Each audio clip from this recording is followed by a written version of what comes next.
오늘 주신 말씀은 여러분이 잘 알고 계시는 선한 사마리아인 비유입니다. 그죠?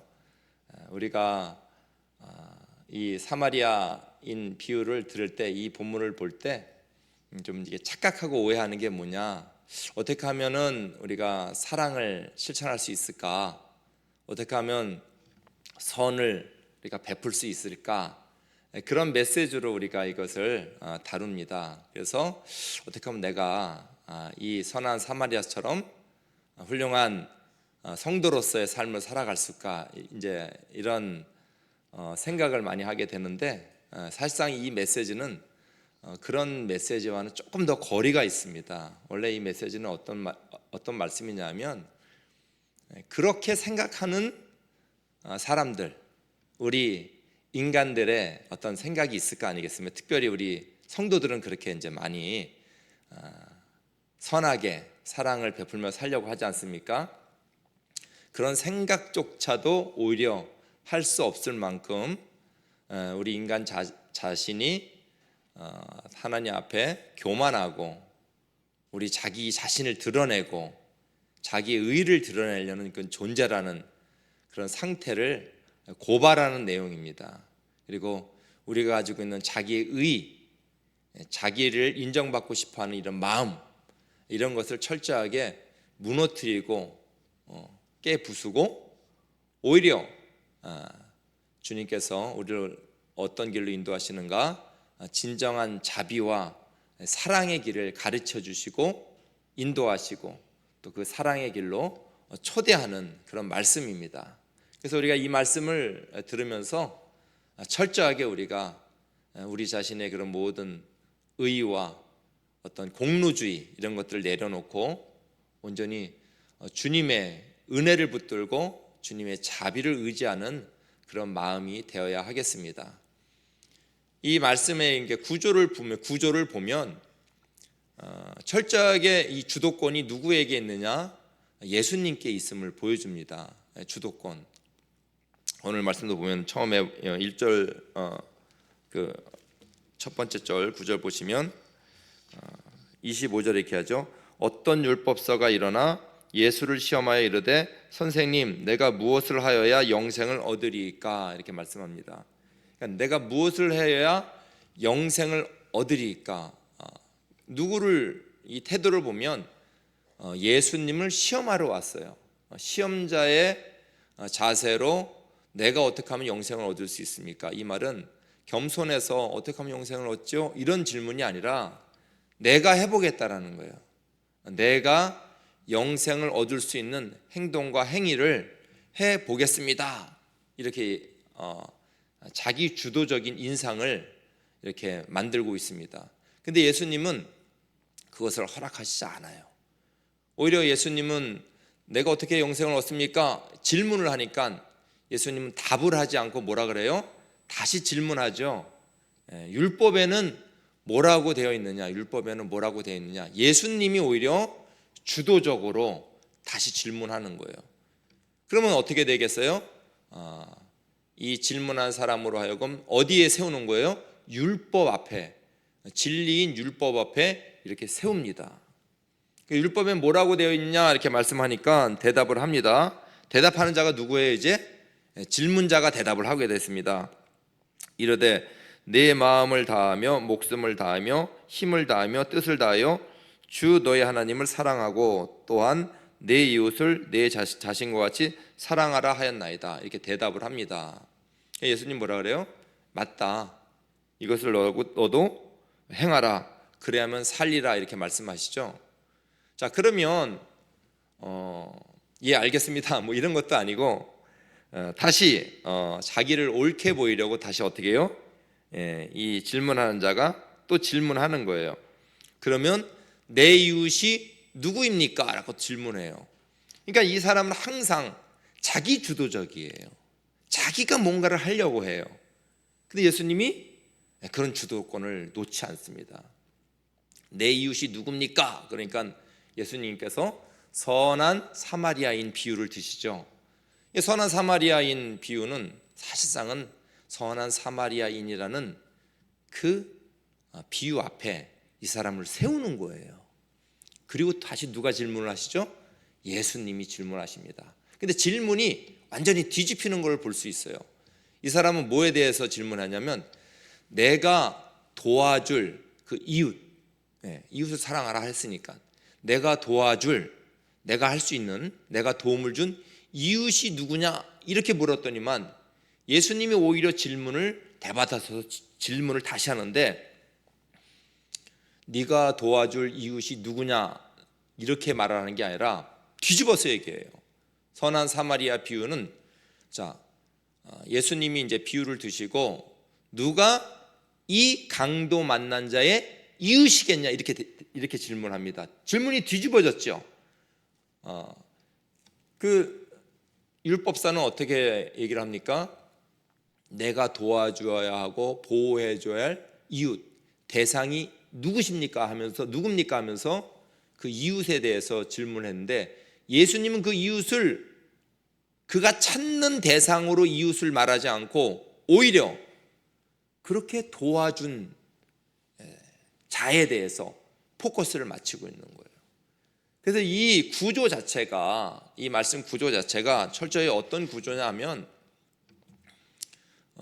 이 율법사라는 한 인물이 주도적인 그런 자기 의를 드러내고 나타내려는 그런 뉘앙스에서 이 주도가 누가 주도하는 것을 볼 수 있습니까? 예수님이 주도하는 것을 이렇게 볼 수가 있습니다.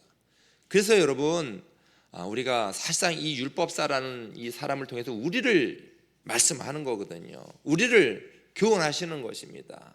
그래서 우리가 이 말씀을 보면서 뭘 알아야 되느냐? 첫 번째로는 모든 주도권은 누구에게 있다라는 거예요? 하나님께 있다라는 것입니다. 결코 우리가 이 땅을 살아가면서 우리의 인생을 우리가 뭔가를 할 수 있다라는, 내가 뭔가를 나타내려는 그런 인생의 주도권이 오직 하나님께만 있음을 우리가 믿어야 하겠습니다. 그래서 우리 인생이 항상 내 마음과 내 뜻대로 되는 게 아니죠. 우리 잠언에 있는 말씀 내에서도 잘 나와 있지 않습니까? 마음으로 사람이 다 계획을 하지만 그 뜻을 이루시는 분은 뭐예요? 여호와 하나님뿐이다. 이렇게 말씀하고 있습니다. 결국 우리가 어떤 걸 주도적으로 하는 것은 하나님에게 옳은 것을 할까요? 하나님을 대적하는 일을 할까요? 꼭 대적하는 일을 합니다. 우리 시편 2편에서 보면은 열방이 이방이 분노하면서 하나님을 대적한다, 허사를 경영한다 이렇게 얘기합니다. 하나님을 대적하고 그의 기름 부음 받은 자를 대적한다 이렇게 얘기합니다. 근데 하나님이 그들의 그 모양과 모습을 보면서 어떻게 해요? 하나님이 웃으신다. 주께서 비웃으시리라. 왜 하나님이 비웃으십니까? 모든 인생의 일거수일투족을 누가 주도하고 계시는 거예요? 하나님이 주도하시는데 인간이 뭔가를 주도한다라고 잘못 생각하니까 하나님이 하고 비웃으시는 겁니다. 그러니까 여러분, 이 비웃는다는 표현은 참 우리에게는 가슴 아픈 거예요. 허탄한 일을 하는 것입니다. 우리가 생각해 보세요. 우리가 어떤 일을 해고자 할 때 우리의 마음과 생각과 뜻대로 잘 됩니까? 그렇지가 않습니다. 우리의 건강, 우리의 사업, 우리의 어떤 사역, 이 모든 것들이 우리의 뜻대로 되질 않습니다. 우리는 온전히 주님 앞에 부복해야 돼요.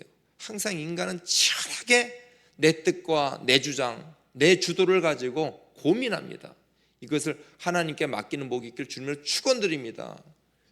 우리 그 욥기를 보면 참 그런 걸 우리가 잘 알 수 있는데, 욥이 무고하게 고난을 받지 않습니까?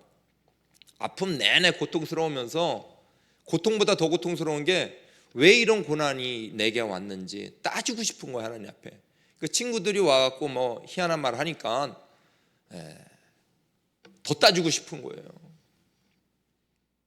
그래서 이제 하나님이 나타나셨잖아요, 나중에. 근데 막 따지고 싶고 왜 이런 고난이 나한테 왔습니까? 이렇게 하나님 앞에 물어보고 싶었는데 대답은, 하나님의 응답은 엉뚱한 데 있었습니다. 엉뚱한 데 있었어요. 하나님 뭘 대답을 해주셨어요? 너 하늘이 저렇게 어떻게 생겼는지 너 아냐? 이 땅에 털을 생길 때 네가 있었느냐?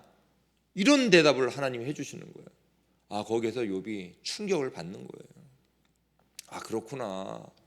나는 이런 걸 주도하고 싶고, 나는 이렇게 생각하고 싶고, 내 인생은 이렇게 계획하고 싶고, 설령 이것이 나에게 잘못돼서 이런 어려움이 와서 내가 뭘 잘못했을까? 내가 뭘 잘못 주도했을까? 이런 걸 고민했는데 답은 엉뚱한 데 있었어요. 하나님의 그런 넓고 광대하신 그 지고지존하신 하나님을 딱 뵈니까 자기의 고민은, 자기의 생각의 그런 제목들은 보여요, 안 보여요? 안 보여요. 이유도 될 수도 없어요. 그래서 입을 틀어막지 않습니까, 욥이? 그리고 하는 말이, 내가 아무것도 얘기를 연립이 있어도 말을 못합니다. 내가 이제까지 주님을 귀로 듣기만 하였는데 이제는 주님을 어떻게 해요? 주님을 봅니다, 뵙습니다, 이렇게 얘기합니다. 여러분, 우리의 모든 마음과 가슴과 삶이 쫙 하고 풀어지고 자유함을 얻는 게 뭐냐? 내 뜻과 내 목적이 이루어지는 데 있지 않습니까? 누구를 만나면 돼요? 하나님을 만나면 되고요. 그리고 하나님의 그 주도적이고 그 지존하신 하나님의 그런 영원함을 우리가 그 앞에 부복할 때, 하나님의 전능하심에 부복할 때 내 뜻과 내 의지는 사라지고 주님의 영광만 남습니다. 그럴 때 진정한 우리에게 자유가 있는 줄 믿습니다. 그럼 모든 주도권을 주님께 맡기는 복이 있길 주님을 축원드립니다. 두 번째로는 이 율법사가 교만합니다. 되게 교만해요. 이 교만의 우리 인간의 교만을 나타낸 것인데, 그 27절에 보면은 마음과 뜻을과 목숨을 다하여서 주의 너의 하나님을 섬기라 그러고, 그리고 네 이웃을 사랑하라 이렇게 얘기를 합니다. 그러니까 예수님이 옳도다, 잘 말했다 이렇게 얘기를 합니다. 우리 성경 보시면 영생에 대해서 이 사람이 물어보는 거지 않습니까? 그래서 영생이 어떻게 하면 영생을 얻습니까? 그러니까 이 말씀을 지금 대답을 한 거예요. 27절에 이 대답은요, 레위기 신명기 6장 5절과 레위기 19장 18절에 있는 말씀을 이렇게 더해 놓은 거예요. 하나님을 목숨과 마음을 뜻을 다해서 사랑하고, 그리고 네 이웃을 네 자신과 같이 사랑하라. 그 율법에 이렇게 사랑하면 영생을 얻는다고 할까요? 영생을 얻는다고 되어 있습니다. 제가 읽어드릴게요. 레위기 18장 5절에 보면 너는 내 규례와 법도를 지키라. 사람이 이를 행하면 그로 말미암아 살리라. 나는 여호와니라. 여기 내 규례와 법도가 뭐예요? 예수님께서 오늘 이 율법사가 대답한 이 말을 갖다가 이것이 율법이요 선지자의 강령이니라 이렇게 얘기하지 않습니까? 그러니까 하나님의 율법과 강령, 법도가 뭐예요? 우리 십계명에서도 잘 나와 있듯이 위로는 누굴 사랑해요? 하나님을 사랑하고, 땅으로는 이웃을 내 몸같이 사랑하는 것이죠. 그러면 우리가 어떻게 된다고요? 영생을 얻는다 이렇게 말씀하고 있습니다. 우리 예수님도 이를 행하라 그래야만 네가 살리라 이렇게 말씀하고 있습니다. 그리고 좀 전에 읽어드린 레위기 18장 5절에도 사람이 이를 행하면 이로 말미암아 살리라 이렇게 얘기하고 있습니다. 그리고 신명기 30장에도 이와 같은 내용에, 그러니까 율법을 그대로 행하게 되면 어떻게 된다고요? 영생을 얻는 거예요. 신명기 30장에는 장수하리라, 생존하리라. 이거는 생물학적인 살고 생물학적인 장수가 아니라 궁극적인 영원한 영생을 말씀하고 있습니다. 자, 그래서 이런 말씀을 자기 입으로 시인을 했고 예수님이 옳다 그러고 너도 이것을 행하라 그러면 산다 이렇게 말씀하고 있습니다. 그러면 여러분 같으면 어떻게 해야겠어요? 정말 살아요? 그러면 영생을 얻어요? 그러면 내가 정말 하나님을 마음과 뜻과 목숨을 다해서 사랑하고, 그리고 또 이웃을 내 몸과 같이 사랑하겠습니다 하고 그렇게 사랑할 수 있을까요? 없을까요? 우리 같으면 이 말씀을 고백을 했어도 아마 회개부터 터져 나왔을 거예요. 우리가 어떻게, 예수님 말씀하잖아요. 원수를 사랑하라.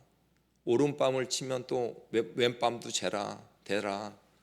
겉옷을 달라는 자에게 다 속옷까지 줘라. 오리를 가고자 하는 억지로 심리까지. 여러분, 이것을 다 할 수 있습니까? 없어요.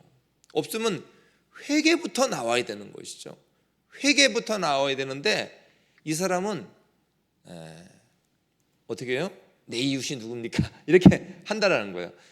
그거만큼 이 교만한 사람이 어디 있겠습니까?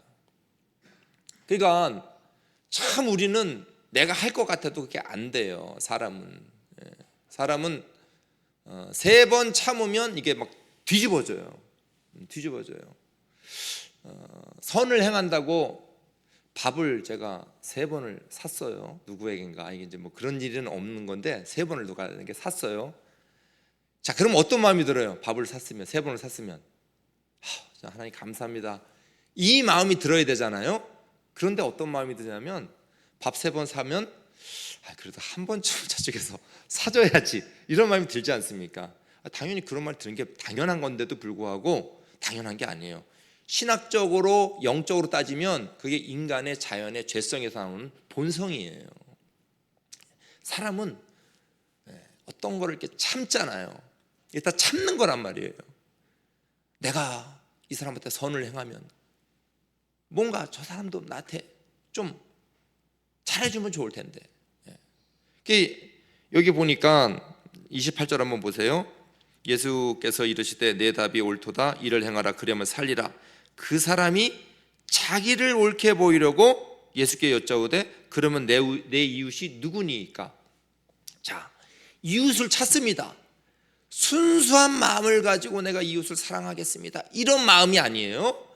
순수한 마음이 아니라 어떻게 해요? 자기를 어떻게 보이려고요? 자기를 옳게 보이려고.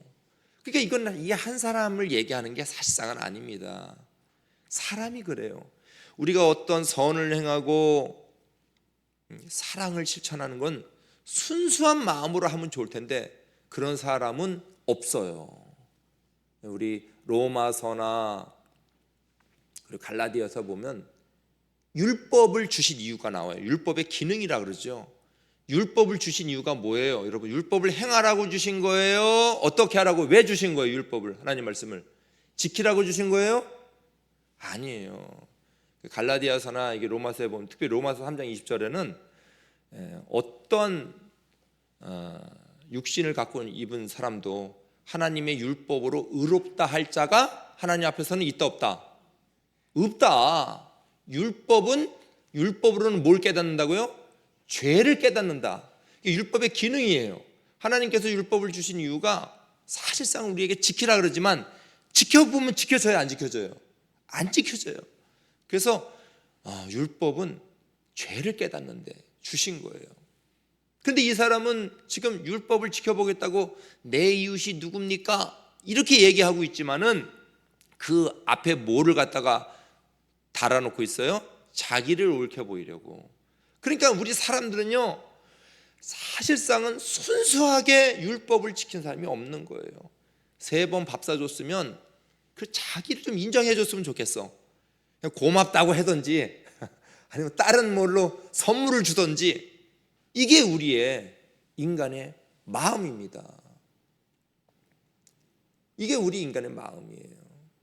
그래서 이 양파 껍질을 까듯이 칙칙칙 까고 보면은 결국에는 우리가 살아갈 때 선을 행하는데, 우리 옛날에 그 품앗이 있잖아요. 품앗이 농사 질 때 여기 가서 농사 져주면 이쪽 집이 또 저쪽에 가서 어떻게 해요? 농사 져주잖아요.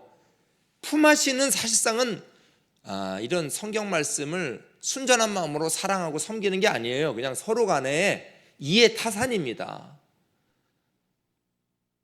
그래서 우리 인간에게는 철저하게 율법을 행할 수 있는 힘이 없어요. 우리 스스로가 뭔가를 하면은, 우리 배설을 하잖아요. 이 배설을 하는 것처럼 꼭 어떻게 돼요? 배설을 하게 돼 있어요. 배설을 하게 돼 있어요. 여러분이 어디서 열심히 선을 행했단 말이에요. 그럼 뭐가 쌓이느냐? 자연인이라면 스트레스를 받아요. 그 이걸 배출을 해야 돼요. 반드시. 우리 예전에 시골에 보면은 그 돼지 키워보면 알죠. 전 돼지는 안 키워봤는데 키우는 사람들 다 보니까 그 돼지 그 뜬물 있잖아요.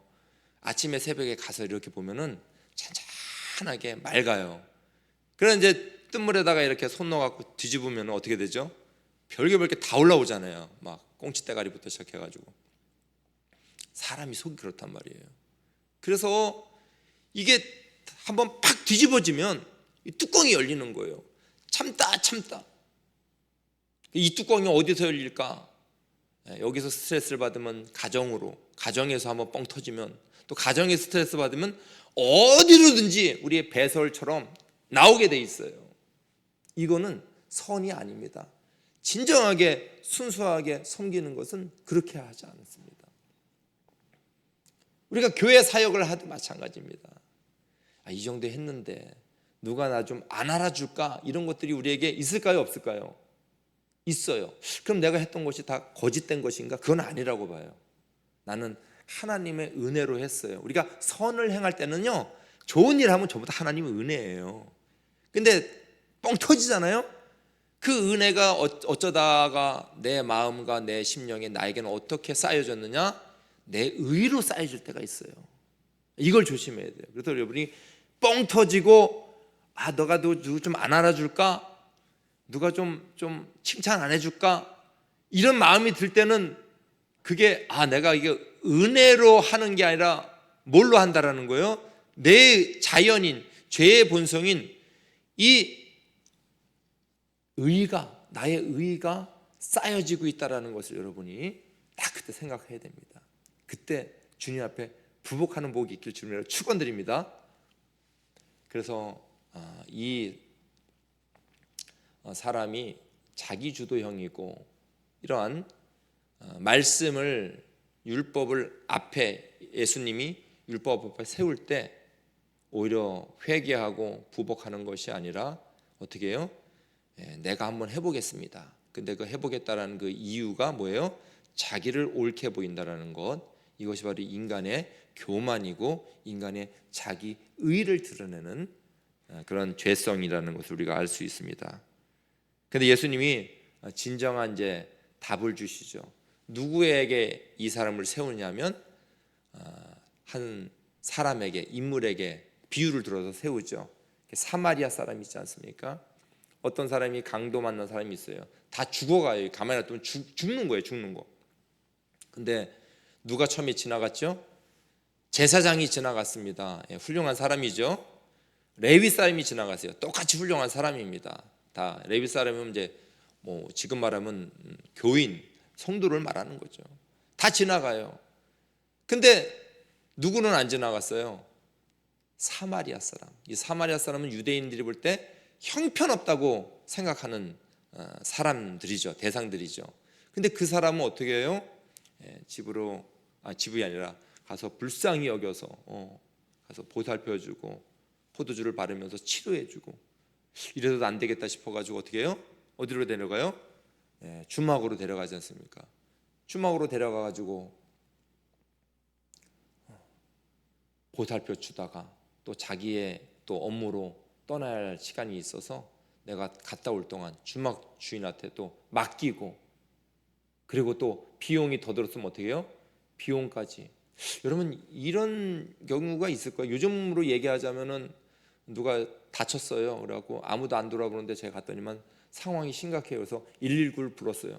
119를 불러갖고 일단 누군가 쫓아가야 되잖아요, 그죠? 그래서 내가 이제 119에 타갖고 이제 쫓아갔는데 이 사람이 보니까 가족이 없네. 그래서 이제 가족이 없으니까 뭐 책임을 져줘야 될 텐데 이럴 때 어떻게 할까? 한번 생각을 해봤더니만 깜깜하더라고요.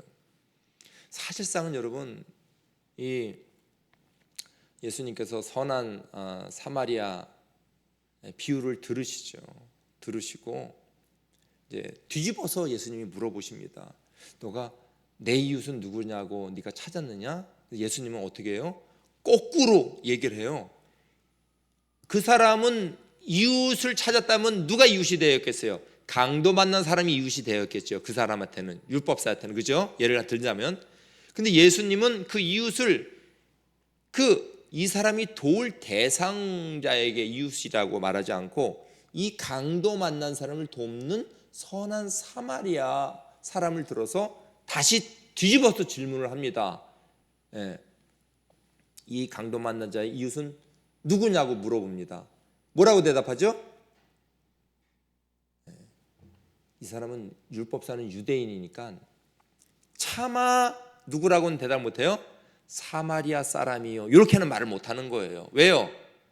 사마리아 사람은 형편없다라고 생각하는데 이게 이제 이 사람이 그렇게 대답을 못하는 것이 자존심이 있어서 그러는 거예요. 이것이 자기의 의의고 자기 주도적인 사람입니다. 그래서 차마 사마리아 사람이라고 못하라고 그냥 자비를 베푸는 자입니다, 이렇게 대답을 하는 거예요. 이게 이 사람의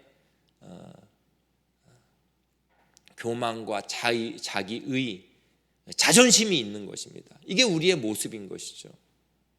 근데 예수님은 이런 선한 사마리아 사람을 이 율법사에게 갖다 대는 거예요. 아까도 이 율법사에게 옥신각신하면서 율법사가 질문할 때 예수님이 그 질문을 받아주지 않고 어디다 갖다 율법사를 세웠죠? 하나님의 말씀, 율법에는 뭐라고 했느냐, 이렇게 말하고 있지 않습니까? 그죠? 이제는 어디다가 이 사람을 세우고 있는 거예요? 이 율법사를 선한 사마리아 사람에게 이 사람을 세우고 있는 거예요. 근데 여러분도 선한 사마리아 사람 이해하려면은 그렇게 여러분이 살 수 있겠어요, 없겠어요? 네? 있을 것 같아요? 정답은 제가 말씀드릴게요. 없어요. 내가 그 사람을 따라가서, 저도 뭐 병원에 왕래하면서 우리 저쪽에 이제 안양교회 있을 때 이제 한번 왔다가 이렇게 돌아가신 분이에요. 잠시 왔다가 사람이 이 소변이 이제 암인데 소변이 사람이 나오질 않으니까 이 소변이 몸 밖으로 이렇게 나와요. 몸으로 질질질 흘러요. 그걸 이제 몇 번 가서 이렇게 이제 제가 가족이 이제 없으니까 닦아드렸는데 한두 번, 세 번, 네 번, 다섯 번 이렇게 갈 때마다 그러니까 이게 막 부담 정도가 아니라 무섭더라고. 병원 가는 게. 간병인이 없으니까. 그때 생각을 하더라고요. 생각이 났어요. 선한 사마리아 사람 예수님 생각이 났는데 그 말씀이 못하겠더라고요. 그래서 너무 힘들었는데 제가 힘들고 막 이랬을 때 제 모습을 보면서 그 옆에 있는 또 환자가 또 암 환자인데 또 예수님을 이렇게 믿게 됐어요. 제가 이렇게 도와주는 그분 시기하고 질투해서 저를 막 이렇게 박대하시더라고 처음에는. 그런데 이제 왔다 갔다 하다 보니까 자주 보니까 이분한테는 이렇게 좀 요구르트나 두유나 이런 게 없었고 맹물병만 있길래 왜 물병밖에 없냐고, 사람이 없습니까? 그러니까 저는 사람이 없습니다, 식구가 없습니다 막 이러더니만 닭똥 같은 눈물을 막 흘리더라고요. 너무 외롭고 힘드는데 목사님이 이 사람 도와주는데 처음에 질투도 나고 그러는데 제가 힘들 때 하여튼 그렇게 해서 이제 예수를 믿고 또 우리 교회 좀 다니다가 이분도 이제 돌아가시고 호스피스 병동에서 돌아가실 때까지 이렇게 보살펴 드렸는데 근데 이게 뭐 부담 정도가 아니라 무섭더라고요 처음에는. 여러분, 예수님께서 이렇게 선한 사마리아에 이 율법사를 세운 거는 이 선한 사마리아 같은 사람은 없어요 이 세상에. 이 선한 사마리아는 사실상 누구를 암시하는 사람인지 아십니까? 바로 예수 그리스도를 암시하는 분이에요. 예수님은 당신을 사실상은 비유하신 겁니다. 그래서 너는 네가 보호해 줄 수 있는, 네가 도와줄 사람, 그 대상을 찾느냐? 그것을 이웃으로 찾고 있느냐? 아니라는 거죠. 오히려 그 이웃은 누구라는 거예요? 우리의 이웃은 누구예요? 예수 그리스도밖에 없다. 진정한 이웃은 예수 그리스도를 말씀하고 있는 거예요. 그러면 율법사는 예수 그리스도가 이웃이라면 율법사는 뒤집혀서 누가 되어야 되는 거예요? 강도 만난 그 상처 입은 자가 되어야 되는 것입니다.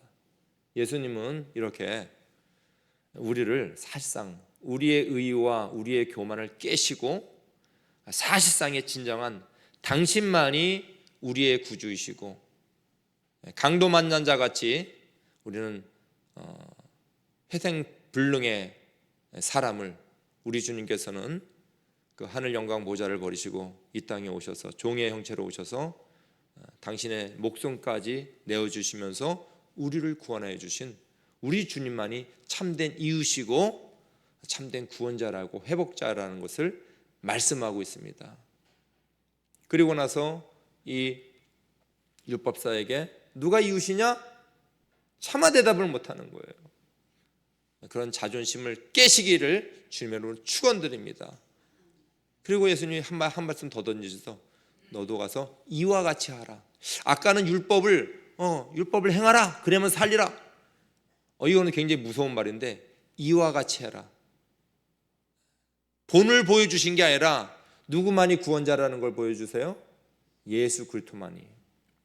그래서 철저하게 완전하신 주님의 모습을 보여주시고 그 자비를 입은 자만이, 그 사랑과 은혜를 입은 자만이 진정으로 주님의 모습을 닮아갈 수 있다는 것입니다. 우리에게는 그런 자격이 있습니다. 항상 우리 자신을 무너뜨리고 우리의 모든 삶과 사역이 주님의 은혜와 자비로 충만하여져서 그 은혜 가운데 사역하시고 살아가시고 선한 영향력을 비치는 그런 복된 삶들이 사역이 되시길 주님으로 축원드립니다.